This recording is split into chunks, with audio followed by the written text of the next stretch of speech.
কিশোরগঞ্জের ভৈরবে বেওয়ারিশ এক পাগলা কুকুরের কামড়ে ১৩ জন আহত হয়।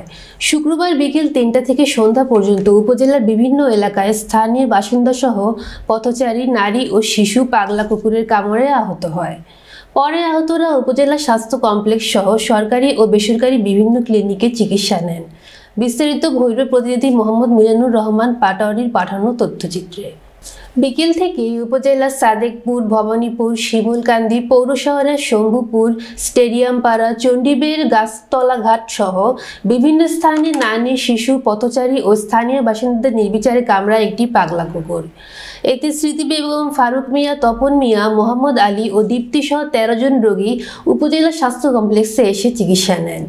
এই বিষয়ে উপজেলা স্বাস্থ্য কমপ্লেক্সের কর্তব্যরত চিকিৎসক ডক্টর মোহাম্মদ মেহেদী হাসান জানান, বিকাল থেকে সন্ধ্যা পর্যন্ত পাগলা কুকুরের কামড়ে একের পর এক রোগী স্বাস্থ্য কমপ্লেক্সে চিকিৎসা নিতে আসেন।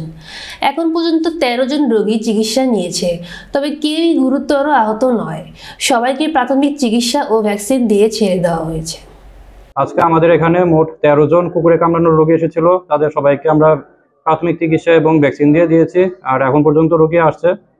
মোটামুটি আর কয়েক ঘন্টার মধ্যে মোট কতজন রোগী এসেছে আমরা বলতে পারবো।